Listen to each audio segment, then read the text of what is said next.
Shalom, shalom bien-aimés, que le Seigneur vous bénisse abondamment et que sa grâce demeure sur vous au nom de Jésus-Christ. C'est votre serviteur, le missionnaire Elmi Chérif. Je voudrais par cette vidéo vous adresser cette parole que nous sommes en train de méditer pendant ces semaines. Dans la marche que vous menez, quelle que soit votre responsabilité, quel que soit votre rêve, quelle que soit votre vision, vous devez comprendre une chose, que l'être humain ne marche jamais seul et un leader ne marche jamais seul. Un leader solitaire est un problème. Un leader solitaire est en danger et exposé. Dieu nous a fait de sorte que, tant leader, en tant que meneur sur cette terre de sa volonté, nous soyons toujours accompagnés et assistés. Et c'est justement dans cette dimension d'être accompagné qu'il y a véritablement des questions à se poser et des actions importantes à poser. Parce que qui que vous soyez, vous serez toujours accompagné. Vous aurez le besoin d'être accompagné.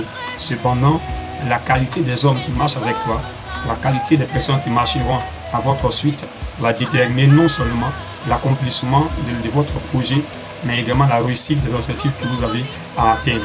La raison pour laquelle nous devons veiller sur ceux qui nous accompagnent, sur la sélection véritable des hommes et des femmes qui marchent avec vous.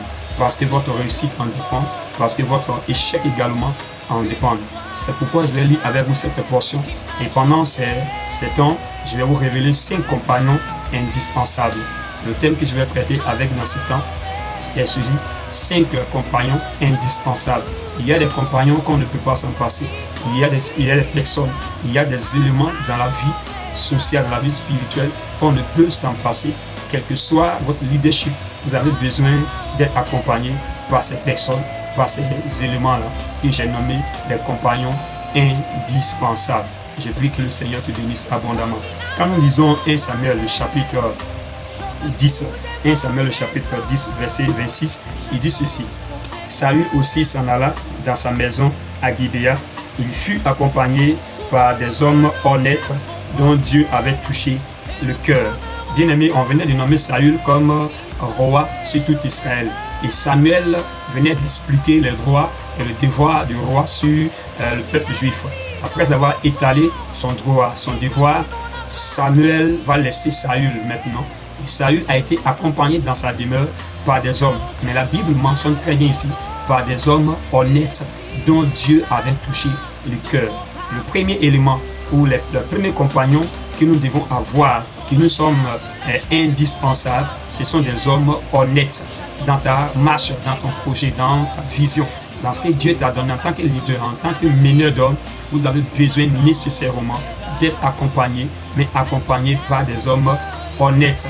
Pourquoi des hommes honnêtes? Parce que l'action que les hommes vont poser autour de vous, l'honnêteté va caractériser leur amitié avec vous, leur service auprès de vous. Tout cela sera basé sur l'honnêteté. Si vous avez des hommes qui marchent avec vous et qui sont malhonnêtes, vous ne verrez pas le résultat des activités, vous ne verrez pas la croissance de vos activités. En un mot, ce sont des personnes qui sont des hypocrites. Être malhonnête, c'est attaché à l'hypocrisie. Ils sont avec vous, mais ils ne sont pas francs, ils ne sont pas sincères dans leur service, dans leur marche avec vous.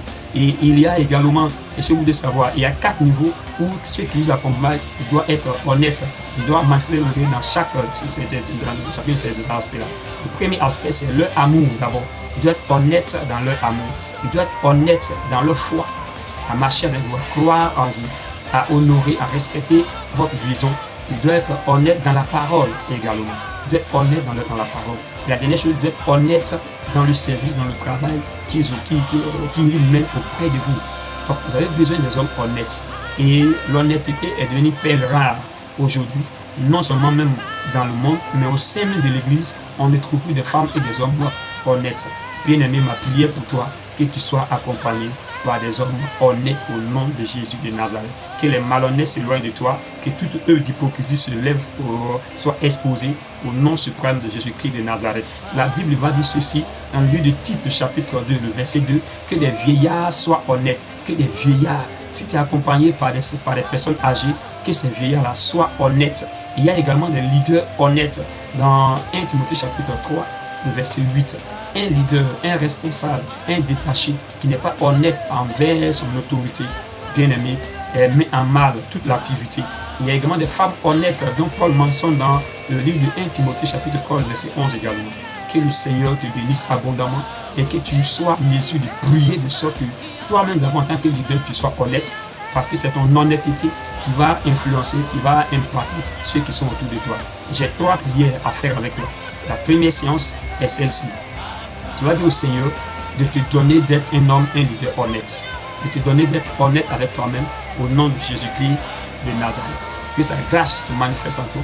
Que ton cœur soit préparé. Que ton cœur soit sincère dans l'œuvre du Seigneur, dans le projet qu'il t'a confié, mais également envers ceux qui sont autour de toi, au nom suprême de Jésus-Christ. La deuxième prière importante à faire avec toi, que Dieu puisse te connecter à des hommes honnêtes pour l'accomplissement de ton rêve, de ta vision, de ta destinée. Que Dieu te connecte à des hommes honnêtes, à des hommes sincères dans la foi, des hommes sincères dans la parole, des hommes sincères dans le service. Que Dieu te donne d'être connecté en cette année à des hommes honnêtes au nom de Jésus-Christ. La dernière prière, tu vas dire à Dieu que toute œuvre de malhonnêteté dans ta vie, autour de ta vie, dans ton ministère, dans tes projets, soit exposée et condamnée au nom suprême de Jésus-Christ. Que toute œuvre de malhonnêteté dans ton ministère, dans ton service, dans ton département, dans ton projet soit exposée et détruite au nom de Jésus de Nazareth. Bien-aimé, que le Seigneur te bénisse, qu'il fasse de toi un homme honnête pour la réussite de la mission au nom de Jésus-Christ de Nazareth. Amen.